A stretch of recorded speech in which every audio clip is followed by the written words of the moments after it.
Okay, here's the pile of junk that goes in the canyon with us. We've kind of put it all out here. You can see that all this stuff, my side's this side, Dean's the other side, all this stuff has to go in this little puppy. And so we take double headlamps, take all our moleskins, pre-cut, cut all the jazz, knee braces, the cocaine patch for my knees in case I desperately need it. Clothes. Take, all the clothes, sneakers, soles. These guys say that it's doable. I don't know. We'll see. So getting the gear, going into town, getting some more gear, and then up to the lodge. See you there. Beautiful, Gorgeous. beautiful day. Gorgeous day here in Flagstaff.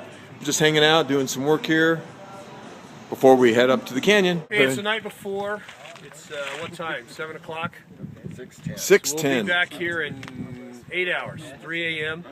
We'll start right here. In the dark, going down there. We won't see it, we just know it's there. 50-mile nightmare begins. That is a long way down. My goodness. Wow. I blink. Don't die, don't die. Breathing is good. Don't die, don't die. So tomorrow night I won't have my camera on. It'll be too dark.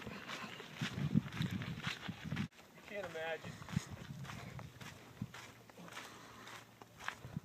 Yeah? That's a glorious moment, man. Because then you're only 100 yards, maybe? Go through that tunnel tomorrow night, you'll be Elated. You can crawl. so happy. You can crawl up here. Boy, don't take a wrong step here, huh? Can you imagine what this is going to be like at 3 a.m.? Wow, look at that. Isn't that cool? That is really cool. Oh my gosh, look at this view. Wow. This one? No. No, see the trail, that's Herman. That's pretty much all I thought about that day. Just don't die, don't die, don't die, don't die. There's a fish, there's a rock, who cares? Don't die. I don't want to die, don't let me die. Let's swim and breathe and live. Because living is good and dying not as good. So we're in our room here. We got 6 hours to go. And is that about right? You see ya.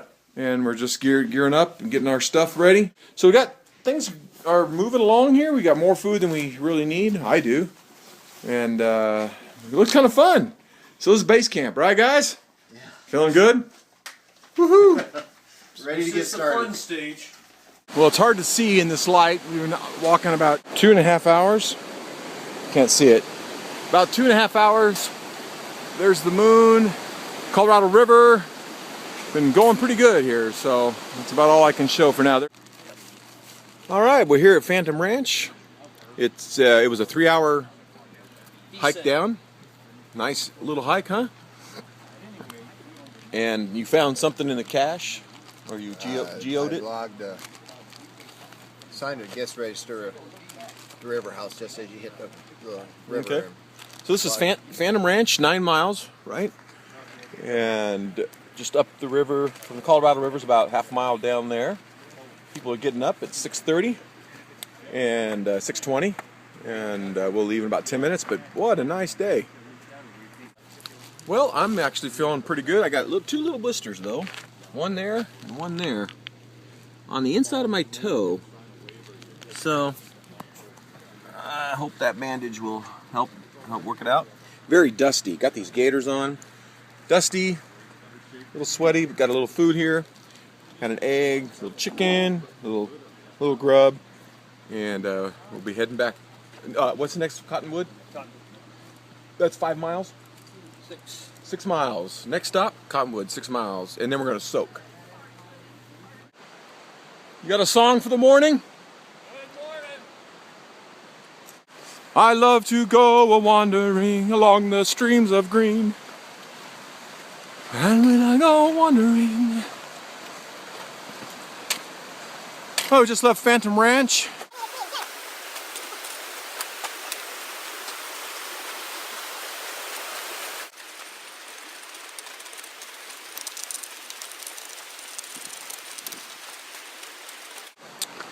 Well, about 45 minutes from Phantom Ranch. Beautiful, easy morning walk. 6.5 miles up to Cottonwood, where we're going to take a break. Been walking along this river. Been very, very nice leisurely morning. Beautiful morning. 7:15 on October 10th. 2 deer! 2 deer on the path. Well, we've been walking an hour since Phantom Ranch. Just a lovely walk up this thing. Kind of a cool overhang right here. There's Mr. Minter and Mr. Steve. Boy, some beautiful canyon here. Light coming up on the rim. Well, not the top of the rim, but beautiful little creek coming through here, and just a beautiful, beautiful place. Man, this is beautiful out here. Just magnificent. Look at the red cliffs there. Well, we're here at Cottonwood and soaking in the river. Woo!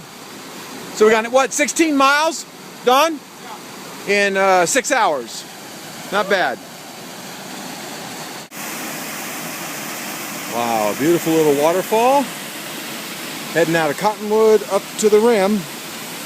7 miles to the rim and then 2 miles to the lodge. It's 10 o'clock. Hey, Minna. Well, we got a waterfall coming right out of the rocks up there. Some kind of tunnel or chair up there. I don't know. Maybe it's where they get the water from. Anyway, we're heading up the up to the top. Well, it's 12:40, and we're about a mile from the rim, and then another 2 miles after that to the lodge. We have to go to the lodge to make it a full 50. But that was a hike coming up here. I'll tell you, didn't take many pictures because that was a lot of work. But it's going to be a beautiful afternoon, and we'll hope to take a little rest at the top. Not as much as we thought we were going to have, but anyway, whew, we're feeling it. You doing John up in one day? Oh man, I don't know. Awesome. Yep. Okay, here's the rim. 23 miles. It's 1 o'clock. That's 10 hours. Still got to go to the lodge, which is about 2 miles that way. Hopefully it's not too much uphill, is it? Oh well. That's our goal. But okay. Well, that's the big chunk of it. So we can walk. Well, we made it to the North Rim. Here we are. Hey, Don. Steve. Say hello. Steve's over there getting his stuff fixed. This is the balcony from the North Rim. Wow. 10.5 hours to here. And taking a break and head back. And then we go back. 20 minutes. All right. We're doing good. It was a hike up. Didn't get many pictures coming up, but this is where we've been. Way over yonder. Beautiful day, gorgeous day. Yonder. Hallelujah. Explain to me. Yonder? How far is yonder? Yonder, 25 miles over there. I'll pass on this one. Okay. We made it. Don, you wanna We're off and running. next will and testament? You wanna give away things? Taking my major drugs, I'll feel fine. All right.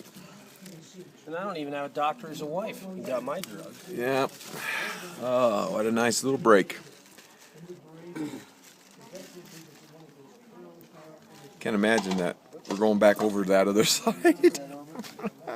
Well, good morning. It's the day after the death march, and we three have made it. And you've watched this video. You saw a lot of footage from the beginning of this. And Dean, you made it out of there. Tell us why we don't see much footage after the North Rim. Well, you know, because we started running from the North Rim, and these guys, crazy guys, said, "Oh, don't worry, we're going to jog." And they kept jogging, and I had no time to. I was at the very end. They were off and running, and I couldn't see them, and I didn't want to stop and take a picture. I didn't know where to turn. They left me in the dust, literally, their dust. They were running for like 8 miles downhill. 8 miles. It was a long, and by the time we got to that ranger station, I was pooped. I didn't take out my camera. I didn't take my shoes off. I was feeling it. Now, Steve, you didn't stop at all. Yours went straight from the North Rim all the way. We never to saw him. We never saw him for the last 12 hours. Not a lick of him, except his I was shadow. the last one out at the North Rim, and looking at my watch and knowing what I needed to do to get out to the canyon in under 24 hours. So I was planning to take an hour to 2 hours break at the North Rim, and I took a half an hour. Regathered my stuff, put fresh batteries in my headlamp, and. But Don, he was serious. He didn't talk to us at all, man. He had one mission: get my focus. My focus was like that. You didn't even sit with us on the North Rim. He was getting his stuff I was together. in the shade. These guys are still soaking in the sun. We were just lounging, and Steve, man, he was off and running before we knew it. We left the North Rim. Steve, you left a little bit, I think, right at 3 or Right a little at 3 before o'clock, 3. I filled up my water, and actually I'd had a little leg cramping coming up the North Trail, the North Kaibab Trail, and a little concerned about that because if my legs cramped going back, I was in trouble. You took off at 3 o'clock, and you got to Phantom Ranch at what time? Well, I got to Cottonwood in 2 hours, and then I filled up. I drank about 3/4 of my water. I had it almost full. I drank most of that water at Cottonwood, filled it up again, and then took me. Let's see, I got to Phantom Ranch about 7:30. Second half of our interview. Get in here. The Death March, 24 hours, 50 miles. Okay, so we left at Phantom Ranch. That's right. Steve took off. You're the first one out, and you head out at what time? 7:30, I left Phantom Ranch, and of course I'd already had my headlamp on for about an hour before that, so it's good and dark by now. So So as everybody knows, whether you do the Death March or the Rim to Rim to Rim, it's this last quarter of it coming out of Phantom Ranch when the fun really begins. You and I left at 8:30, and we head out, pitch black. We took a picture on the bridge. You can't see 2 feet. My feet were killing me. Don took his shoes off, but I just couldn't get my shoes off, and I had blisters. So Yeah, so at Phantom Ranch, you also couldn't eat anymore. You quit eating at 3 or 4 Phantom Ranch. bites of the sandwich that I bought at the Rim, and then it was just gutted out. Water and blocks. But Steve, you got to Indian Gardens. You took a 15-minute break, right? not really. I just drank some water out of the tap. And then Once you I were left Phantom Ranch, I just. You were on a I mission. mean, I wasn't going very fast, but I pretty much just kept going. So Dean and I took one little break about halfway up Indian Gardens out of the bowl there. We had a quick 10-minute break maybe. And then we got into Indian Gardens. Dean, you were starting to fall behind a little bit at that point. I was feeling stomach upset. I just wasn't on target like I was on the first climb up the North Rim. So I'm waiting for you at Indian Gardens. You roll in and you need a break. I got a cramp in my stomach, and I said, "Man, this feels like I gotta go be in big time." So I found a restroom, and fortunately it was right there, and I can testify when he came back, he was a brand new man. that was a. So I got to hang out at Indian Gardens, take my pack off, lay on my back, watch the stars for about 20 or 30 minutes, and then Dean, we head out of there on our way out. We got 4.7 miles to go. And I was behind you for the first 0.7, and then all of a sudden I just started breathing hard, sweating like crazy. I couldn't understand it. It was a sensation I haven't felt since Mount McKinley, and so I just knew I got to stop. I was going to say something to you, but I thought, no, I'll just stop, catch my breath, and I'll catch up to you like a man, you know. But boy, when I stopped, all of a sudden everything drained out of me. Which was kind of surprising for Steve and I, because you were a bull coming out of the North Rim. You were way ahead of us. I figured I'd be the same on the other side, but more I hit the wall. So It's funny too. First one out of the North Rim, way ahead of Steve and I. Last one out of the North Rim, leaning over his poles, breathing like a dead man several times. You're the first one out on the South Rim. I was motivated. I saw. I was like the horse headed for the barn door at that point. That's right. All right, Dean. So we get up to the. I see you falling behind. I'm kind of waiting for you a little bit, but I'm not waiting for you to catch up. I just make sure you keep moving. You get to the 3 Mile House, and that's when the fun begins. Well, yeah, you were on ahead. I got to 3 Mile, and I knew I got to get water, and I could barely get my Camelback lid on. I was so shaky. I was trembling. I was sweating. I was getting cold, but that didn't hit me right then. So I was trying to get this together. If I didn't get water, I'm dead. I can't go any further. And then there's a 911 phone, emergency phone, and I'm just first time in my life. I'm going to call. I don't care if it costs me money, if they have to helicopter me out, take me out on a stretcher. I was at the very end of my rope. But the only thing that saved me from not picking up that phone was Mentor. Early on the trip said, "Don't even tell a ranger we're doing rim to rim to rim. Right. They'll sit you down and not let you go because they don't like people doing it for this very reason, that people get stuck." So I didn't pick up the phone, and I thought, you know, I think I'm getting hypothermia. And so I put every piece of clothing I had on, and I warmed up a bit because it was chilly and it was windy. Drank some water, stayed about 10 minutes, and I thought, you know, even though I'm not going to make it, at that time I just knew I'm not going to make the 3 o'clock deadline. but I can crawl out of here at 4 or 5 in the morning because you said, if somebody gets behind, Keep you going. keep going. And we'll see you at the top. Maybe it's light, maybe it's breakfast or whatever. And I figured, well, I could probably just crawl out now that I'm getting a little better. So I got on my horse again at 12:15. And Steve, you're out at 12:47. 12:47, I hit the trailhead, and We heard the hallelujah coming down the mountain. and before we left, Don was telling us, there's two little tunnels you go through, and then there's also a tunnel on the North Kaibab Trail, and as I come back, I didn't remember running through two tunnels coming down Bright Angel. Yeah. I thought maybe he meant the one on North Kaibab and this one, so maybe I'm almost out. Now, Dean, I waited for you, just making sure you're still moving, and I haven't given up on you yet. But at the 1.5 mile house, I make the decision that I need to wait for you until you get there. And that saved me because from 3 mile to the 1.5 mile, that was the hardest 1.5 mile of my life. Yeah. I mean, really, I was just stopping every 5 minutes. I was trying but I just said, I just got to keep going, even if it's 3 or 4 or 5 in the morning. And then when, I was like a 1/4 mile away, I saw your headlight up there. I knew it was you because nobody else was on the trail, and Steve was already gone. In fact, I could see your light way up in the top. So I knew you were going to make it, and then Don waited for me, thankfully, because I wouldn't have made it. So I got there, and I was like, where are we? And one of my favorite moments of this year's hike is Dean gets to the 1.5 mile. Don, where are we? Buddy, we're at the 1.5 mile. You got to no. Where are we? How much further? We're at the 1.5 mile house. No. How much further do we have to go? 1.5 miles.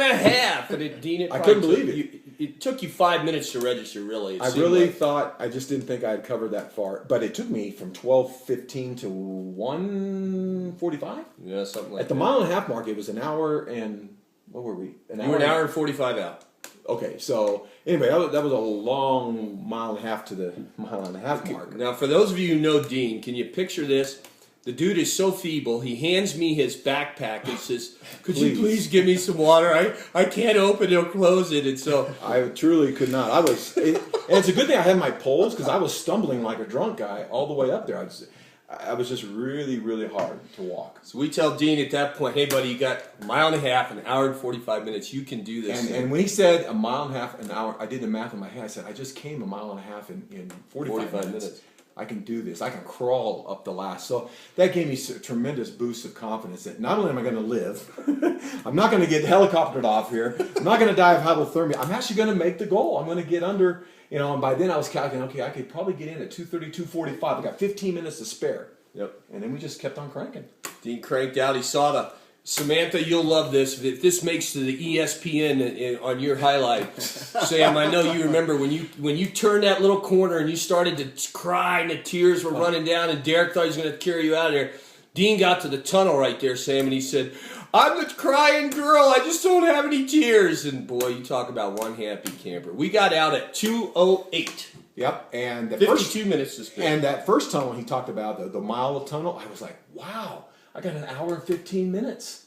And then it was 15 minutes up that last mile, and it was an amazing experience to come out of there alive and well and under 50 minutes to spare. Okay, for all those of you who watch this thing, because we're going to show this to future groups, $1 million question. Steve, you've done a death march, 50 miles, 24 hours. Ever again?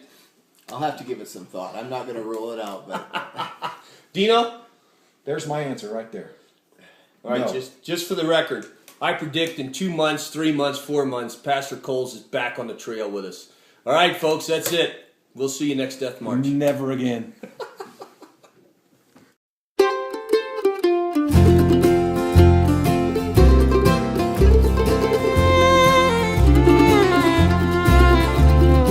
Are you a stranger to God? Carried away with your pride.